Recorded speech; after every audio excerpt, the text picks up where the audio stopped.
you very much. We propose to handle this session, which goes up to 3 o'clock, in the following manner. I think each of us will give our initial thoughts on the theme of the conference, which is the reset of corporate treasury, and then leave the floor open for questions. And we hope that, it was important for us to ensure that all the three of us are available to take on the questions. That's why some change happened. So let me formally start. This is yet another Almas conference and yet another opportunity to meet and interact. I must say that I'm happy to be here to share my thoughts. And the theme of the conference, Reset Corporate Treasury, is apt, very apt in fact, in today's environment. Probably one hint towards this reset has already happened in today's format, in the sense that business has happened first in a way, and the keynote speakers and regulators, the present and the former, have appeared later. But probably the irony is that this was also in a way regulator driven. So if you don't like this format, blame it on the regulators or the former regulators, not on the organizers. And if you like the format, we shall continue to come further down in the future seminars till such time we disappear, signifying a truly free market.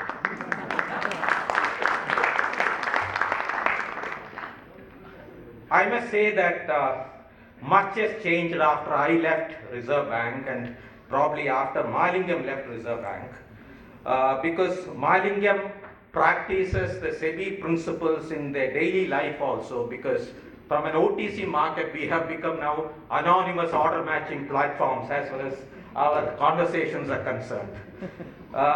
So happy to see Malingam in person. Ajit, of course, I meet once in a while we take a walk around the Shivaji Park, so happy to listen to you.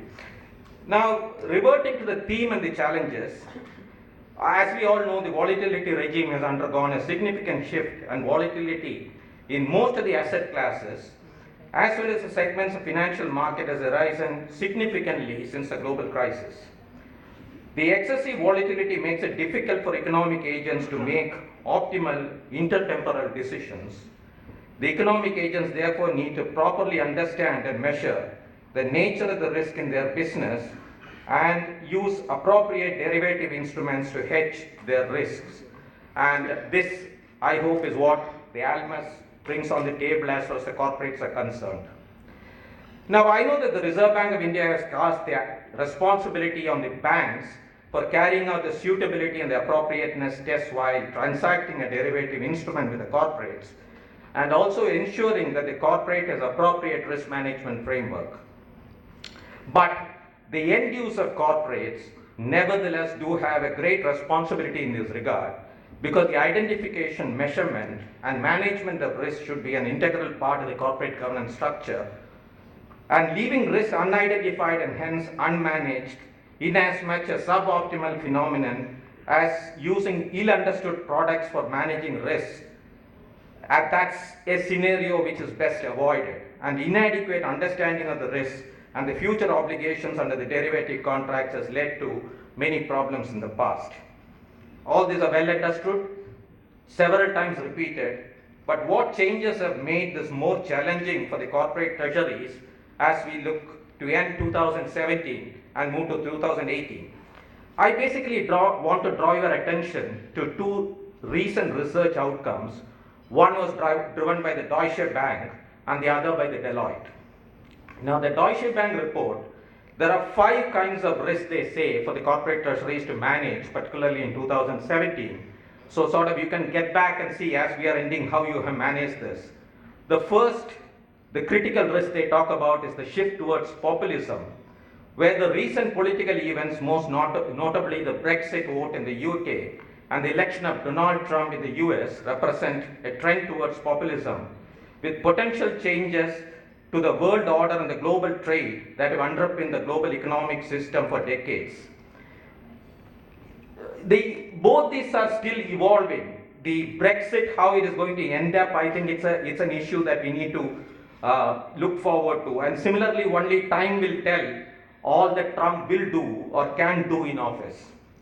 While Brexit at this point continues to raise more questions, it's time to begin contingency planning, if you have not already done so, and identifying the key risk and asking the right questions to explore the possible scenarios and understand potential impacts. The second is the continued focus on cyber security and fraud mitigation, and this is becoming critical. And cyber security is an ever-present challenge throughout 2016, will remain a majority Treasury focus in 2017, and will become even more focused as we get into 2018. The growing investment needed to combat fraud, as well as its potential to saddle companies with major financial losses and reputational damage, show no signs of abatement. There are no silver bullets for eliminating cyber fraud, and to mitigate the risk, the corporations need to take a holistic approach that encompasses all the following, what I am going to say: the governance, the culture, the technology, the training, and the processes. All this become very critical. The third aspect relates to the tax-driven changes. From a treasury perspective, tax used to be just another department in finance. But in recent years, the working relationship between the tax and treasury has become much closer, and some of the current tax developments help explain why this is so and why X-driven changes remain a majority risk management focus for 2017. And in India particularly, the introduction of GST was a game changer, both in terms of the requirements for documentation and the liquidity patterns that emerge, and this has implications as far as the treasury management is concerned. The fourth is the tangible digitization that is happening, and much discussion these days centers on the nascent technology like the blockchain, which to my mind is going to change the financial sector in this country. The good news the report flags, however, is that there is a lot of technology available today to take treasury to new heights of efficiency, like virtual accounts or automated foreign exchange transactions happening. Now, if you take the Indian scenario, the advent of blockchain driven by the RBI to regulate and the drive by the RBI to regulate and encourage forex trading platform, and the recent facilitation for simplified hedging facilities could become game changers. At the same time, monitoring is going to get more and more real time across entities once the LEI, that's a legal entity identifier, gets fully stabilized. Further, the impact and implication that new kids on the block bring on the marketplace, like the payment banks, small finance bank, and finally the P2P players, and the more and more direct access for the corporates into central infrastructures could bring in new challenges and new opportunities. The question is, are you ready? Before I leave this topic, I need to reiterate that the recent move by the RBI to liberalize the documentation requirements for hedging facilities is an important step that needs to be lauded. To my mind, this move, presuming it's a first step towards easing documentation requirements, would certainly have implications for the future of the NDF markets and facilitate bringing the market on shore. Let me take the liberty of reminding this audience about what I had stated in the last Forex Dealers Conference in Dubai a few weeks ago. Tracing the healthy growth of the rupee NDF market as brought out in the BIS survey, I had raised the question, how should the Indian authorities react? I had warned that while it is natural to expect trading activity by private hedgers or speculators to migrate from the restricted trading place to an unrestricted trading place, a sustained growth of NDF does raise questions from a public policy point of view. Till 2013, RBI stuck to its stance that offshore markets can have no influence on price discovery locally. Thereafter, an internal study was candid enough to admit the correlation which is stronger during the volatile times. Then what are the implications? First, if the price discovery is driven by offshore markets, the costs of intervention in the domestic markets by the central banks will be much higher than otherwise. Second, the non-transparent over-the-counter nature of the microstructure of offshore markets will increase the probability of price manipulation, thereby raising the systemic risk. How should the policy makers react under such circumstances? If the regulator tries to exert pressure on the domestic and offshore market participants through overt and covert interventions, will it work? My own experience tells me to an extent it may, but then what?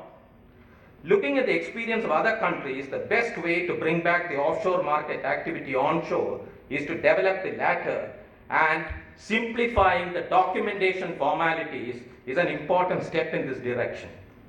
So, I'm glad whether the comments that I made had any influence. I would like to think that this was a work in progress already happening in Reserve Bank of India, but I'm glad that it coincided with the Dubai conference getting over and Reserve Bank of India coming out with massive liberalization as far as the documentation formalities are concerned. But then how this is going to be implemented and practiced, that is something that we need to wait for. Now, treasurers around the world have labeled certain additional opportunities high priority in 2017. The one relating to financial change solutions aims to extend payment terms without hurting suppliers and provide key suppliers with a much needed source of low cost liquidity. Typically, a buyer can enable its supplier to get paid faster while receiving the financing from the buyer's bank at a lower cost of funding. In turn, the buyer can negotiate extended terms or on a discount on the invoice. If you extend this concept to the Deshi version, you have to take on board two developments, the TREDS and the BBPS, the Bharat Bill Payment, and the discount of bills of the small scale sector, which is an important customer base as far as this conference is concerned. Once these systems get stabilized, the entire nature of flows in the market is bound to change. Also, built-in technology enabling this for cross-border transactions as well. Have you ever considered this in your scheme of things? On the flip side, what the SME client should be looking forward is to the recent RBI announcement which I referred to of the trading platforms to address the long-standing concern that they are not getting final pricing from the banks. Cross-subsidization in our country has been working with wrong incentives as far as the SMB sectors are concerned in the FX rates. They also demand more transparency in pricing. Let's wait and see whether the platforms end up addressing some of these concerns. Now let me quickly flag the Deloitte survey, which tries to find answers to the important questions: what challenges are treasurers facing? Do CFO mandates reflect the current market volatility? And how is Treasury evolving into a strategic function? And are tax and banking regulations already impacting Treasury teams? The findings are quite revealing. Today, treasurers are being challenged by their board and executive committee to add value to the group operations rather than operate as an individual team. At least in the banks, now the only hope I have towards my bottom line is my aggressive treasury, which I think my treasurer is here and he will vouch for that. Now, as regards the challenges faced, over 50% of treasurers noted that FX volatility is a challenge, an issue exacerbated by the political turmoil and the imminent changes that was flagged earlier. Other key challenges are visibility into global operations, cash repatriation, emerging markets operations, and liquidity management. But even globally, it was concluded that analytical capability was lagging in 75% of the respondents who were not actively monitoring the key risks using the at-risk measures, despite the FX volatility being flagged as the biggest challenge faced by the treasurers. So it was a bit of punting and praying. But contrary to the common perception, at least in India, technology has not cured all ills. While an increased percentage of survey participants have indicated system usage for typical treasury responsibilities, systems were not being fully leveraged to support the whole of treasury function. Even in many of the banks today, we have a treasury software which sits outside the core banking software and both don't talk to each other. In the Indian context, one issue that is going to have noticeable impact in the market and treasury operation is how the entire bank recapitalization is going to get handled. It must be recognized that recapitalization now is a vastly different one from the which was undertaken in the 1990s. There is private holding in the public sector banking now. The bond and the equity markets are significant, and we have globalized financial markets. Monetary implications of this measure would depend upon the revival of the activity consequent upon the injection of equity and the design of bonds. The design of bonds will have to consider its overlap with monetary management, maturity, interest rate, locked-in tradability, etc., etc. Broadly, more the conditions or restrictions, higher would be the interest cost, but the less distortions in bond markets and less complications in monetary management. Having said that, probably we are a bit lucky that as we are trying to do this, we have got an upgrading from the Moody's. Before I conclude, let me once again flag an issue that is attracting attention worldwide. I have done this several times, so I am not going into details. I refer to the question of ethics. In the Indian context, for a community that believes and lives by jugaad, so much so that the word has got itself into the dictionary, it is important lest the regulations start focusing on outliers, which does good to no one. A recent series of investigations in a number of countries has established serious misconduct and collusion, which is best avoided so that the regulations start thinking about the macro issues rather than the outlier issues. Now, much work has happened internationally and a code of conduct has been developed, and I believe that this is going to get implemented in letter and spirit as far as India is concerned. Now, let me conclude. We live in interesting times. On the basis of the evolving environment, it is important that as the Deloitte research concludes, the treasury of the future treasury, teams must continually reevaluate their roles as catalyst, strategist, steward, and operator in order to balance their priorities and challenges. The evolution of the treasury function from an operational to strategic, combined with increased market regulation and volatility, provides opportunities for treasury to leverage the whole of company skills and manage risk. Finally, to me, the move from creating an environment in the market as a regulator to experiencing the same as a practicing banker has been exciting. In fact, if people are wondering what used to be the difference in role between me and Mahalingam when both of us were in Reserve Bank of India, jokingly we used to say that I used to be in the part of making policies and he used to be a part of managing problems as far as the markets are concerned. In fact, it was a moment of pride for Bank of India to receive the Best Bank Award for Currency Futures, both from BSE and NSE. I am hence thankful to my friend Bijur, who has ensured that I continue to be current, hence relevant, and a part of this exciting journey, although I had thought otherwise and had bid goodbyes more than once in the past. Thank you very much.